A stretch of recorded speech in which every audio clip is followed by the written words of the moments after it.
Baseball is a game of split-second decisions. An average fastball in Major League Baseball is clocked at 93 miles per hour, which is about 150 kilometers per hour. The distance from the pitching mound to home plate is 60 feet, or 18.3 meters. Doing the calculations, this results in a total time of 0.44 seconds for the ball to reach its destination at home plate. By comparison, the average time it takes you to blink is about 400 milliseconds. So if you blink, you might miss it.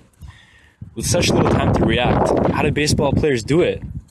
It all involves split-second decision-making, a whole bunch of physics, and even a little bit of luck. Jose Bautista of the Toronto Blue Jays is up to bat and smacks a home run over the Green Monster at Fenway Park against the Boston Red Sox.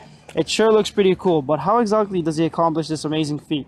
It all begins with a simple choice: to swing or not to swing. Joey Bats likes what he sees, so he decides to swing away.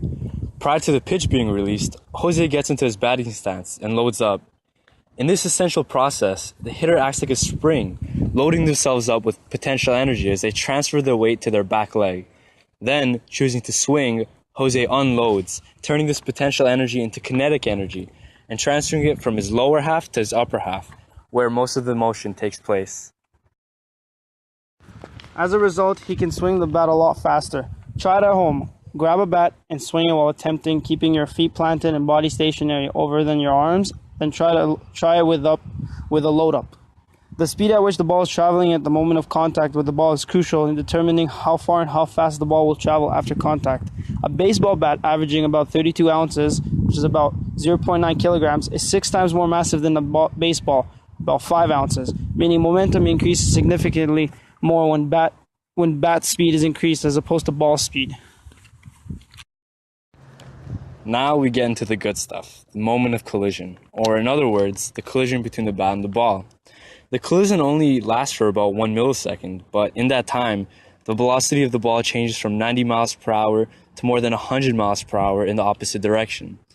This large change in momentum is based on a set of ideal circumstances for the collision.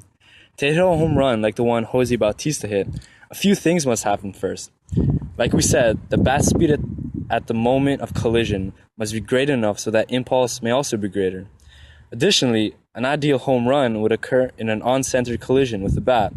That means the center of the bat will collide with the center of the ball for maximum impulse.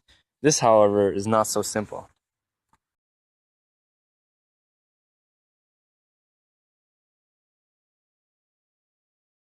Baseball players often talk about the sweet spot of the bat. Although this is not a fixed definition and the spot changes for every baseball bat depending on mass, length, and material, we will assume it is the spot on the bat where ball speed after contact is maximized and the vibration in the bat is minimized. If you've ever played baseball before, you know how much it hurts to miss-hit a ball. That is, not hit the ball on the sweet spot of the bat. This is because a baseball bat has 2 bending modes, which are vibrations that occur at 2 different frequencies. The center of percussion, or the COP of a bat, is the area on the bat where these vibrations are minimized. This is important because minimal vibrations not only reduce pain, but also reduces the amount of energy used to create these vibrations, meaning more energy can be transferred to the ball and only the ball. Generally, the spot is about 2 inches wide and is located about 5 to 7 inches from the barrel end of the bat. The third factor is the swing angle of the bat. The optimal angle of a projectile for maximum horizontal range is 45 degrees. This, however, is unrealistic, since the batter would have to take a severe uppercut swing and likely have greatly altered their swing to do so, losing a lot of velocity to do so, and therefore resulting in less distance. An ideal angle at the moment of collision for a home run swing would be about 20 degrees above horizontal, resulting in the projectile traveling further and higher without breaking down the fluidity of the swing. Once this all happens, the ball simply becomes a projectile flying through the air and over the Green Monster, adding another monster home run to Jose Bautista's numbers.